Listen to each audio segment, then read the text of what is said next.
Next slide. And the last one, stop share.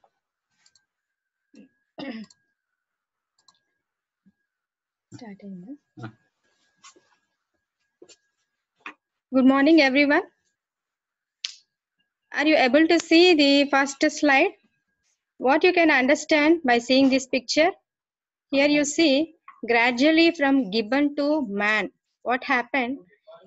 The trunk is gradually erected. By this erection, you can identify cursor.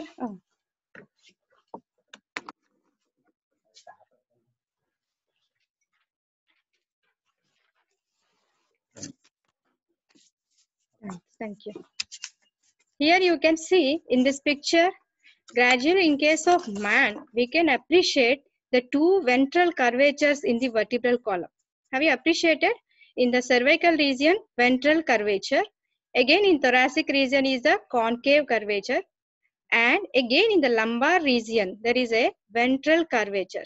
So these cervical and lumbar curvatures are by the gradual appreciation you see from the gibbon, then orangutan, then chimpanzee, gorilla, man. So gradual change you can appreciate here on the back, means that is on the vertebral column. So by acquiring these two curvatures, what are these two curvatures? In the cervical region, ventral cervical curvature, and in the lumbar region, ventral lumbar curvature. So these are two curvatures. They are responsible for the erection of the vertebral column, means the back. So by this erection, what happened? Gradually the man acquired the bipedal locomotion. So what is the topic? Can you guess?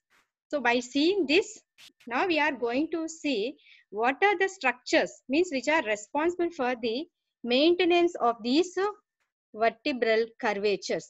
So by the maintaining these vertebral curvatures, one can stand erected, means erect position. So for maintaining these two curvatures, the important structures which are present on the back, means on the vertebral column, which are known as muscles. So now we are going to know, means discuss about the details about these muscles. So before that, the learner should know the following. So vertebral curvatures. I told you na, cervical and lumbar curvatures. So you have to know what are these vertebral curvatures. Then innervation of the back. Then organization of the back muscles. So how I told the muscles which are responsible for this erection. So what are those muscles? They are responsible for this erection. Then various muscles of the back and their actions. So what are those muscles? Arranged and individual muscle action. Then development of these muscles, then finally clinical aspects of these back muscles. So let us discuss detailed. So coming to the curvatures. So you see in this picture, first this is a flexion position, right? The next position means 3 to 4 months after birth, the baby trying to erect head. So the first time when the baby erect his head or her head erected, means extension, by which what happened, one can achieve this cervical curvature, so ventral curvature.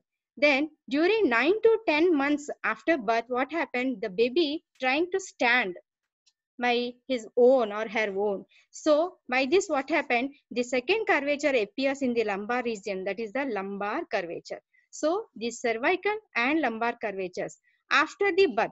So these curvatures are known as secondary curvatures.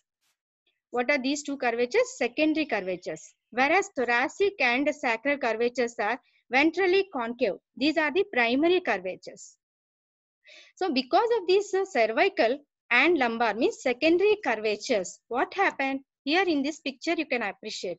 See, the line of gravity just passes in front of these two curvatures. Means it is just in front of this vertebral column. So what happened here? Because the greater part of the body weight lies anterior to this vertebral column, the deep muscles of the back are important in maintaining the normal postures. Means what are these postural curves? You can tell the postural curvatures are the cervical and lumbar. So to maintain these curvatures, the important muscles, here see I have mentioned the deep muscles because so many muscles are present on the back. But out of these, the deepest structures. So the most deep muscles only act on these vertebral curvatures to maintain the erect position, means standing position. Now, before going to that muscles, first you have to know what are the structures on the back. So first, as usual, you know the skin which is covering.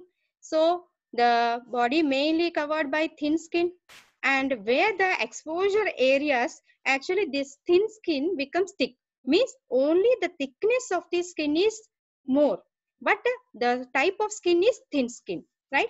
And beneath the skin, you can appreciate the superficial fascia. So the connective tissue is just followed by this skin. So immediately beneath the skin, we can appreciate this superficial fascia. So in this superficial fascia, we can identify whatever structures, means nerves and vessels supplying the skin. So what are those structures? Superficial or cutaneous nerves and vessels. Now we'll see what are these cutaneous nerves. So here, you know how the spinal nerve. Altogether, we have 31 pairs of spinal nerves. So each spinal nerve is a mixed spinal nerve, and it passes through this intervertebral foramen after joining the ventral root and dorsal roots, where it forms the mixed spinal nerve, and it leaves the vertebral canal through intervertebral foramen. And after emerging through this intervertebral foramen, means immediately what happened? This individual spinal nerve, now it divides into ventral primary ramus. This is ventral primary ramus, and this is dorsal primary ramus. So these are the dorsal primary rami are present on the back. Now you see in the second picture, you can appreciate. So these are the branches coming out, means after piercing the muscles, they are coming out as a cutaneous branches. So these cutaneous branches are supplying the skin over the back segmentally. So what are these cutaneous branches? Now you see. So each dorsal ramus further divides into medial and lateral branches. Each dorsal primary ramus again divides into medial primary ramus and lateral primary ramus. So up to T6 level, means half, up to T6 means 6th thoracic level. See, these medial branches are responsible to supply the skin. So medial branches are cutaneous, whereas lateral branches, they are supplying the muscles. So above the 6th thoracic level, whatever medial branches from the dorsal primary rami supplying the skin, whereas beyond that level, means T7 level and up to the coccygeal, the lateral branches become cutaneous. So these are the beyond the 6th level, you see here, these are the emerging out. So these branches are cutaneous branches. So cutaneous branches are for the back derived from the dorsal primary rami. Above the T6 level, these are the medial branches. So here you can already in the scalp I have told. So the medial branch of the second cervical nerve, it extends as a greater occipital nerve. So why it is greater occipital? Because most of the scalp, over skin over the scalp as well as on the neck. So it is supplied by the C2 medial branch, whereas C3 medial branch is represented by the third occipital nerve. It is also supplying the lower part of the scalp. So back is supplied by these medial branches. Then here you have to know one thing. The first cervical has no cutaneous branch. Means C1 doesn't give any cutaneous branch. So the dorsal ramus itself has an important nerve supplying the muscles in the suboccipital region. Just beyond the skull, the important deep muscles are there, which are forming the suboccipital muscles and supplied by these dorsal ramus of the first cervical nerve. So the first cervical dorsal ramus has no cutaneous branch. Similarly, fourth and fifth cervical, then fourth and fifth lumbar, then first coccygeal, all these nerves, dorsal rami, they are not providing cutaneous branches. So this is a cutaneous innervation of the back. Now coming to the beneath the superficial fascia, what is there? Here must be deep fascia. But here you see the back muscles are divided into, here you see, the back muscles we can consider as extrinsic back muscles, intrinsic back muscles. Here the word, what is the meaning of extrinsic back muscles? So back means on the vertebral column. So whatever muscles, they should take origin. Back means that's the vertebral column is axial skeleton. So the intrinsic muscle means that should take origin from the vertebral column and inserted to the vertebral column, right? So those muscles only named as intrinsic muscles. But here I am telling extrinsic back muscles. So on the back we are having not only true intrinsic muscles, the extrinsic muscles also there. So here how the muscles are arranged on the back we have to know. So we can see extrinsic group of muscles. They originate from the axial skeleton, but they are inserted on the bones of pectoral girdle. So pectoral girdle means either to the clavicle or scapula or maybe inserted to the humerus. And they are innervated by the ventral primary rami of the spinal nerves. So here one thing you must know. What are these extrinsic back muscles? Again, these extrinsic back muscles are arranged in two layers.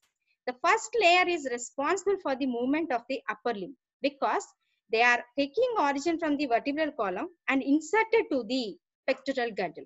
So they are responsible for the movement of the upper limb. The second layer in the extrinsic muscle are responsible for the respiration because they are taking origin from the vertebral column but inserted to the ribs. So they act on the ribs by the elevating or depressing. So in later slides we'll see what are these muscles, but you should know what are these extrinsic back muscles. So these extrinsic back muscles again classified into two groups. The most superficial are responsible for the movements of the upper limb, whereas the other layer means deep to the superficial, they are responsible for the movements of the respiration. So these muscles are, here I am telling, they are innervated by the ventral primary. Details we'll know in the next slides. So next, true muscles. So they originate and insert on the bones of the axial skeleton. Innervated by, they must innervated as a intrinsic back muscle. They should be innervated by dorsal primary rami of the spinal nerves. And they act to maintain posture and control the movements of the vertebral column. That's why the intrinsic muscles, they are the true back muscles. True or intrinsic back muscles are responsible for the maintain the posture and control the movements of vertebral column.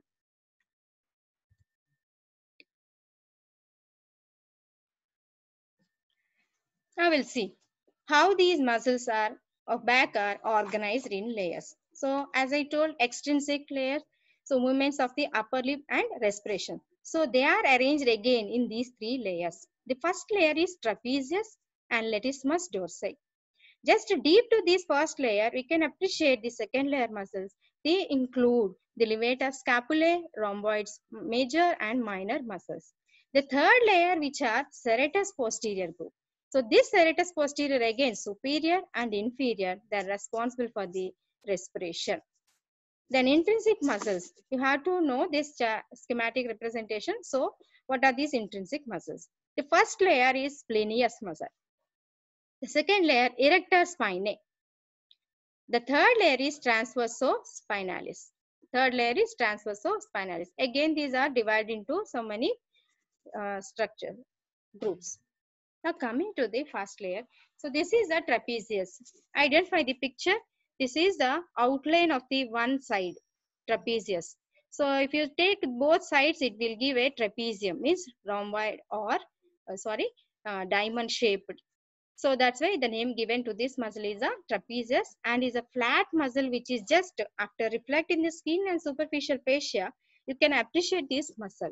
So here, this muscle takes origin from the spine, means vertebral column, but insertion is to the clavicle, scapula. Most of the fibers are going to the scapula. So now you see what are these muscle fibers. Here, the white line extending from the base of the skull to this, means not base, sorry, from external occipital protuberance to the spine of the seventh cervical vertebra. You can identify here. So what is this structure is called ligamentum nuchae. So what is ligamentum nuchae? Ligamentum nuchae is a combined portion of the interspinous ligaments and supraspinous ligaments. So mainly this interspinous ligaments fuse to form a single ligament in the midline of the neck region so that it extends from the external occipital protuberance to the seventh cervical spine. So this ligament actually divides the two sides muscles of the back in the neck region. So in the neck, the two sides, the back muscles are divided and separated by means of this ligamentum nuchae. So this is the main important source for the origin of this trapezius muscle. Then few fibers takes origin. You can appreciate here, see, from the external occipital protuberance. Identify the cursor. This is the external occipital protuberance. From here, bilaterally one line is there. That is the superior nuchal line. So this superior nuchal line here, it gives origin to this trapezius. So upper fibers of the trapezius are longitudinal, oblique, takes origin from this superior nuchal line, ligamentum nuchae, and they are passing downwards and going to insert the clavicle, the posterior border of the lateral 1/3 of the clavicle. Then the middle fibers are, you can see, horizontally placed fibers. So they are taking origin from the upper spinous process of the thoracic vertebrae. Then lower fibers again oblique and takes origin from the lower thoracic spines. And these fibers are going to insert this scapula. So what is the function of this trapezius muscle? The upper fibers, as they are coming from above and inserted to the clavicle and the scapula. So the upper fibers elevates the scapula and rotates it during abduction of the arm. Then middle fibers are retracting the scapula, whereas lower fibers pulls the scapula inferiorly, means depress the scapula. Then second layer in this superficial muscle is latissimus dorsi. So latissimus dorsi is a flat, broad muscle and very important muscle. Here you see the muscle is connected the axial skeleton with that of humerus. So it acts directly on the humerus. So what is that action of this latissimus dorsi? First you see it has a broad origin arising from the spinous process of the T6 to T12. And the adjacent, see here, iliac crest and adjacent aponeurosis. We can see here fibrous layer structure here from this fibrous, what is this spinous process? So here it takes origin from this fibrous tissue, then lower thoracic spines and iliac crest. So altogether it forms a broad tendon and the muscle is going upwards, ascending and inserted to the floor of the intertubercular sulcus. By its insertion to the intertubercular sulcus directly by the contraction of this latissimus dorsi, what happens? It extends the arm and adducts, then medially rotates the upper limb. Means medially rotates the humerus. This is the important function of the latissimus dorsi. Then after reflecting this trapezius muscle, means if you remove this trapezius, immediately beneath that we can see the three important muscles which are responsible for the movement of upper limb, which includes levator scapulae, rhomboideus minor, rhomboideus major. As the name indicates, levator scapulae, it takes origin from the cervical part, means the transverse process of the cervical vertebrae, and is inserted to the medial border of the scapula. So by their insertion, it is elevating. It is a very important elevator of the scapula. During abduction, elevation and rotation of the scapula. This is because of the levator scapulae. Then rhomboideus minor and major. These muscles are taking origin from the spinous process of the thoracic vertebrae and inserted to the medial border of the scapula. So by their insertion, means attachment at the medial border, contraction involves the retraction of the scapula, means the backward movement of the scapula as you are climbing or in swimming. This is the main important function. So retraction of this scapula means backward rotation. So this is the important function of the levator scapulae, rhomboideus minor and major. Now we'll see the intermediate layer. So what is this intermediate layer? I told you first, the intermediate layer is responsible for the respiration. So what are these muscles? Which are arranged in two muscles. So once you reflect this levator scapulae rhomboids, you can immediately appreciate this serratus posterior superior muscle. Then serratus posterior inferior. If you remove, means reflecting the latissimus dorsi, immediately beneath that you can appreciate this serratus posterior inferior muscle. So what is this serratus posterior superior? So it takes origin from the lower part of the ligamentum nuchae, means close to the 7th cervical spine. Then upper spinous process of the thoracic vertebra. So the origin takes from the spines C7 to T3 and insertion. So these muscles fibers means 1, 2, 3, 4 bellies. So which are inserted to the 2nd to 5th ribs. 2nd, 3rd, 4th, 5th ribs. So by the contraction of this muscle, it elevates the ribs. Mean in a inspiration. Then the serratus posterior inferior, it takes origin from the T11 to L3 spinous process and inserted to the last 4 ribs, T9 to ninth rib to 12th rib. And see, these muscles are not true muscles, true back muscles. Why? Because of its nerve supply. See here, these muscles are supplied by the intercostal nerves. These muscles are supplied by the intercostal nerves. So they are not true back muscles. Now coming to the actual topic, what are the true muscles of the back?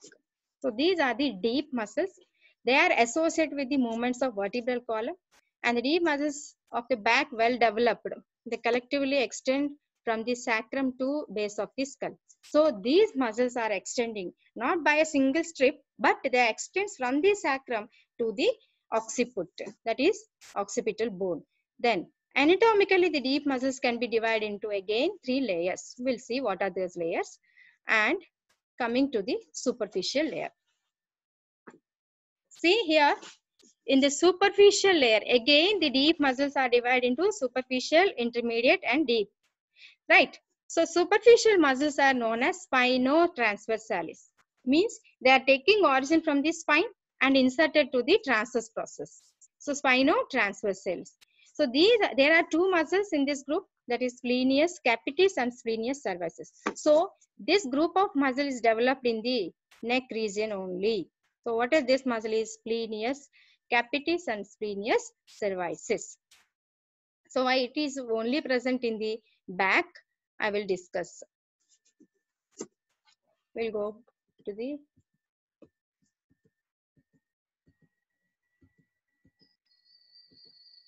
here you see, this is a fascia. Actually the deep fascia is separating the actual deep muscles from the superficial muscles. So what is this fascia? Deep fascia present in the, it is well developed in the lumbosacral region. It is well developed in the lumbosacral region. Even it is not well developed in the thoracic region. So it is absent, completely absent in this neck region. So in the neck region, it is compensated by a sheet of muscle like a bandage. That is nothing but splenius muscle. So here splenius word meaning is bandage or a partition, a structure. So here coming to the thoracofascia. What is that? Thoracolumbar fascia. So it has 3 layers. One is posterior layer, the middle layer and anterior layer. So here enclosing the important group of muscles. Between posterior layer and middle layer, we can see the erector spinae muscle is enclosed. And between middle layer and anterior layer, we can see the quadratus lumborum is enclosed. So at the lateral end, these layers are blended with the origins of the transversus abdominis muscle. So in quadrupeds, this thoracolumbar fascia, it is represented by the origin of the transversus abdominis and obliquus, internal obliquus muscle of the anterior abdominal wall. So at the merging of the posterior layer with middle layer and anterior layer with middle layer. So here we can see the muscle which are taking origin for the anterior abdominal wall. It includes transversus abdominis and internal obliquus muscle, right? So this is the thoracolumbar fascia. Now we'll see what is this splenius muscle.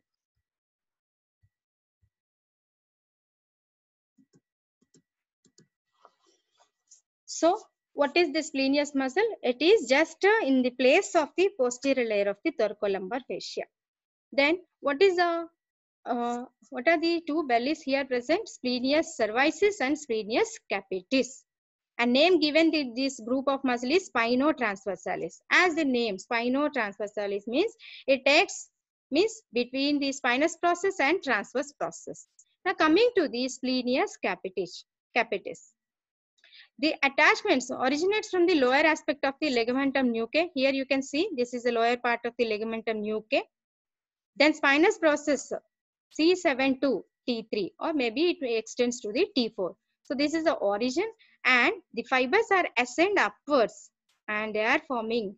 So here ascends and going towards the inserted into the mastered process and the lateral 1/3 of the superior nuchal line. Here we can see the insertion of splenius capitis. It is inserted to the lateral 1/3 of the superior nuchal line and adjacent mastoid bone. So by which what happened? It rotates the head. If the contraction what happened? It rotates the same side. Rotates the head towards the same side. Then what is the splenius cervicis? It takes origin from this, means beyond the splenius capitis. It takes origin further from T3 to T6 spinous process and is inserted to the transverse process of the C1 to 3 or 4th cervical vertebrae. Then it is also rotating the head towards the same side. What you see, if these two muscles means bilateral contraction of this muscle produces extension of the neck. So one can extend the head by means of the bilateral contraction of this splenius muscle. Next, intermediate layer. This is an important muscle.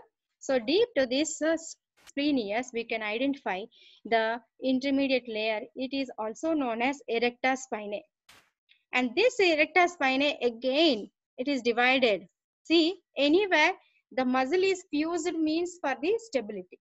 Where it is splitted means for mobility. So for it requires mobility because as it is going to the ribs, then cervical. So according to reason, it is splitting. So for the mobility, for the purpose of the mobility, it is splitted.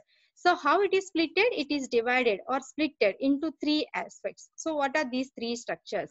Most laterally, iliocostalis, and intermediate is longissimus, and most medial is the spinalis. So here you can easily remember this by using the mnemonic. I stand. I like standing. So I like standing means here I stands for iliocostalis. L stands for longissimus. S stands for spinalis. Now we'll see what is this iliocostalis. Coming to the iliocostalis is the most lateral muscle present in the erector spinae. As you are giving the name erector spinae, it is an important muscle erects the spine. So one can stand because of this muscle. So you have to know the details about this erector spinae muscle. Now coming to the iliocostal. So this is the lateral most slip of the erector spinae. So it takes a common tendinous origin. Here you see on the sacrum, it arises from the common tendinous origin and attaches to the costal angles of the ribs and cervical transverse process. As it takes origin from the sacrum, it ascends and most lateral slip is going towards in the thoracic region, it is going to the ribs, angles of the ribs, and in the cervical region, it is going to the transverse process. So on it, here you can identify where one slip is going to insert. Exactly just medial to that, the upper slip is taking origin. So one is inserting, immediately other is taking origin. Again this is inserting, again one more is. So in alternative manner, where it is inserted, at just medial to that we can see the slip which takes origin from the same place. So this is the iliocostalis. So what is the action? So it is a lateral flexor of the vertebral column. So it is not giving stabilization to the vertebral column. It is mobilization. So what is that mobilization or movement? It is a lateral flexor. So lateral flexor of the vertebral column. But bilaterally what happened? It erects the vertebral column, and as well as it is going upwards to this occipital bone. So it is extends the head also. So erector spinae you can very important. So what I told, it extends from the sacrum to the occipital. So which portion of this erector spinae actually extending from the sacrum to the occipital, we'll see. So iliocostalis means what is a function? Unilateral contraction means it is a lateral flexor, whereas bilateral is the extensor. So very, very important extensor for the back, means vertebral column. Then next one is the longismus. See, the intermediate column of the erector spinae is nothing but longismus. So as it takes origin from the sacrum, it ascends, and what is the insertion? It is going to the, again, see, attaches to the lower ribs and the transverse process. So C2 to T12. Then finally, by its longismus capitis. Here you see most upper fibers, cursor is showing longismus capitis. So out of 3 segments of the erector spinae, this longismus actually extends from the sacrum to the occipital bone. Means it takes origin from the sacrum. On its course, it is inserted to the ribs, transverse process of the thoracic vertebra, and transverse process of the cervical vertebra. So longismus thoracis, longismus cervicis, and finally the third slip is the longismus capitis. So here, what is the word capitis? It is going to insert the skull bone. So what is the insertion of this longismus capitis? It is inserted to the mastoid process deep to the splenius capitis. So this is the actual muscle of the erector spinae, extends directly from the sacrum to the occipital bone. So what is the function? Unilaterally, it lateral flexes the vertebral column, but bilaterally, it is an extensor of the vertebral column. As it is inserted to the mastoid process, it is also extends the head. This is the important function of the longismus.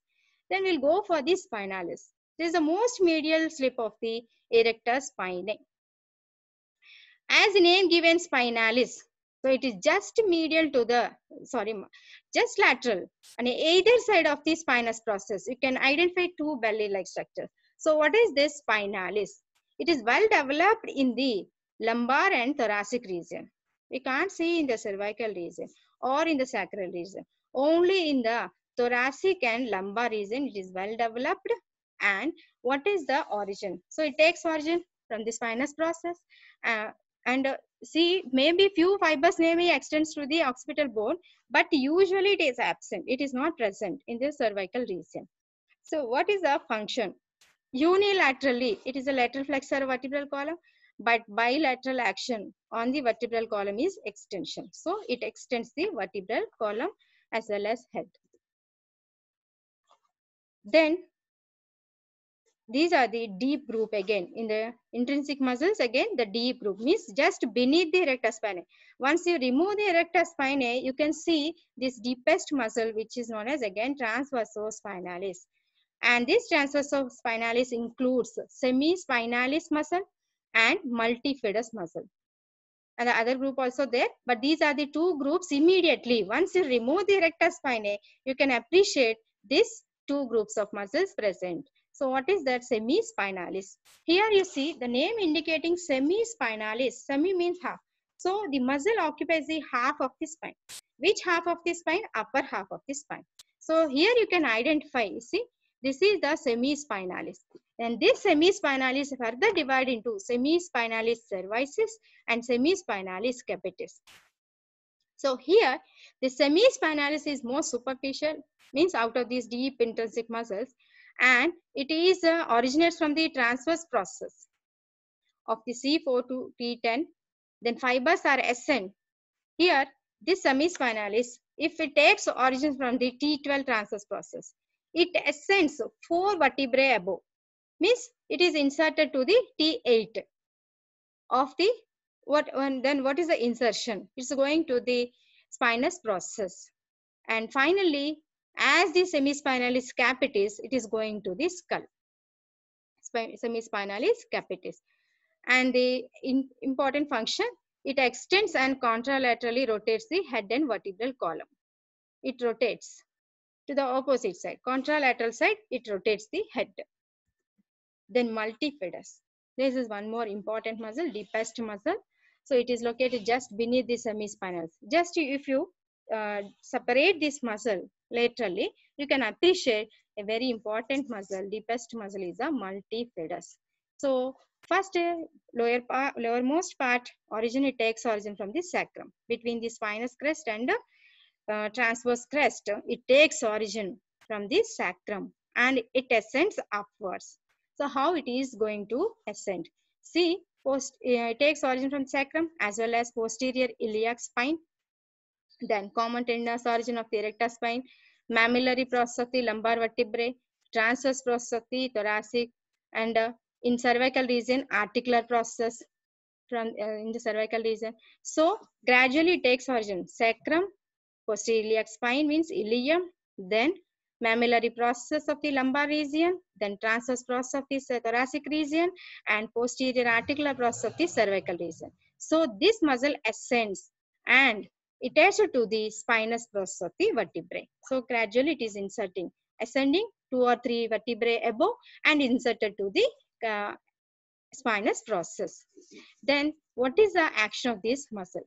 So multifidus is a actual stabilizer. So we are requiring, while you are standing or sitting for a long time, how your back is stabilized because of this important muscle. So that's why you see this is one of the muscle is involved or wasting during you are expressing low back pain frequently after long standing or long sitting. So what is that muscle is involved here? This is multifidus. So the important stabilizer of the vertebral column is a multifidus muscle. Then the other deep muscle, rotators. So rotators are more prominent in thoracic region. So the rotation of the vertebral column. So rotation is because of the muscle. So what is the origin of this muscle? This originates from the vertebral transverse process, and the fibers ascend and attach to the lamina and spinous process of the immediately superior vertebrae. Here rotators, just you see the cursor, this is one transverse process. Here it takes origin by 2 slips. So one slip is ascending towards the spinous process just above vertebrae. Then other slip is somewhat longer and going upwards and is inserted to the lamina of the above vertebrae. So here rotators are divided, but the muscle is transversospinalis, means from the transverse process to the spinous process. So this is divided into again 2. One is going to the spinous process, one is going to the lamina of the at just above vertebrae. So it is just crossing only one vertebrae. So that indicates it's a short muscle but gives more stability. So it is another important, after multifidus, what is the other stabilizer of the vertebral column is the rotators, which are very, very important. Then other deepest muscles also there. So they are nothing but interspinous, intertransverse. Means what is the meaning of interspinous? Just in between 2 spinous process, adjacent spinous process, interconnected by means of a muscle. So these are the 2 bellies, right and left. So just in between the 2 adjacent spinous process. So interspinalis. Then intertransversic. The intertransversic muscles again divide into anterior, posterior. But need not to know details, but you have to know this lateral group. Again, what I told, the intertransversic muscles anterior and dorsal. The anterior group are supplied by the ventral primary rami, but the posterior group is supplied by the dorsal rami. So that is the actual deep muscle of the back. So these again divided into medial and lateral. This lateral group are again well developed in the neck region. They are forming the suboccipital muscles. So in the next class, you will know what are these suboccipital muscles, how they are important, and why, how we are extending our head and how we are rotating our head by the importance of these intertransverse muscles well developed in the suboccipital region. So finally, you see the 3 important back muscles which are inserted to the ribs. So by their attachment, means by their insertion, they act on the ribs either by elevating the ribs or depressing the ribs or retracting the ribs. So What are these muscles? Serratus posterior superior, serratus posterior inferior, and levator costae muscle. So these levator costae muscles, which are originates from the transverse process of the C7 to T11, means we have 12, and are attached to the ribs immediately below. If it takes origin from the C7, it is going to the T1. Actually, it's not going to the T1 first rib, it is going to the second rib.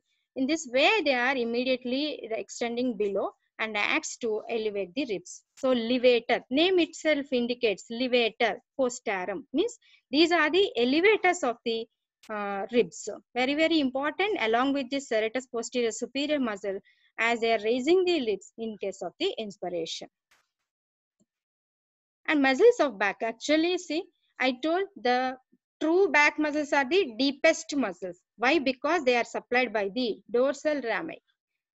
Whereas if they are supplied by the ventral rami, they are not true back muscles. So according to development, what are these muscles? Epaxial. Each myotome again divided epaxial and hypaxial. So epaxial muscles are nothing but extensors. So those muscles just now we discussed on the neck and the vertebral column. Whereas hypaxial muscles, thoracic myotome form lateral and ventral flexor muscles of the vertebral column, while lumbar myotome forms the quadratus lumborum.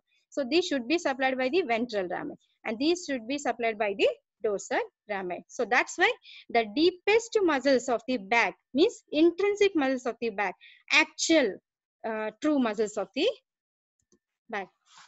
There are some important clinical aspects. Here you see in the superficial aspect of the back, two important triangular areas we can identify among these two superficial muscles. So what are those two superficial muscles? Trapezius and the lower part longissimus. Now you see this is a triangle of auscultation. So it is bounded by the trapezius and latissimus dorsi, then medial border of the scapula. The floor is formed by the rhomboideus major.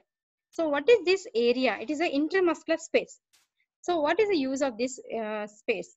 This is the site where breathing sounds can be most easily heard with the stethoscope. So mostly practitioner will use this space to hear the breathing sounds, right? Then the another triangle area, muscular triangle among these muscles. See the lowest part, and it is limited by latissimus dorsi medially, laterally by the external oblique muscle, and below by the iliac crest. So this is a triangular area. It is an area intermuscular space, and sometimes may become a site for the lumbar hernia. Then the word lumbago, but we don't know most of we don't know this word, but frequently we express the pain just at the lower part of the back. So is nothing but low back pain. So it is non-specific musculoskeletal pain. So common in patients with lumbago, means general term referring to low back pain or ache. So paraspinal muscles wasting and increased fatigue are seen in the patients with a chronic low back pain. So several studies have shown that the lumbar multifidus muscles, important stabilizers of the neutral spine, in particular play an important role in the lumbar stability and are persistently involved in low back pain. So in case of long sitting or long standing, what happened? The multifidus muscle acts as a stabilizer for the vertebral column. So in such case, what happened? This is the only muscle, or not only, it is the main muscle is involved in this wasting of the purpose. So that's why the low back pain we can express. Thank you.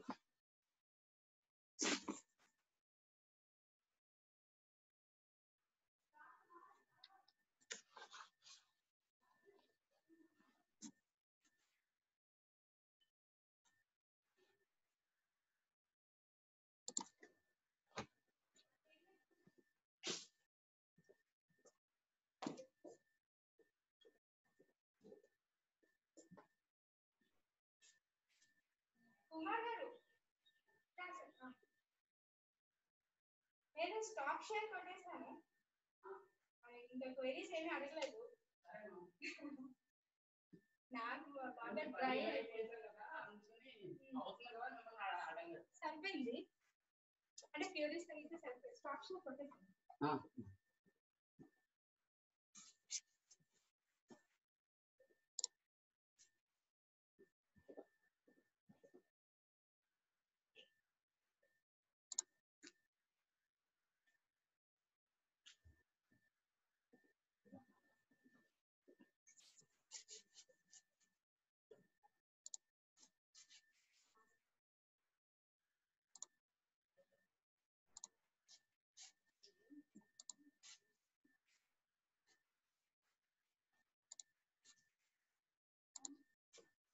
ఇదేంటి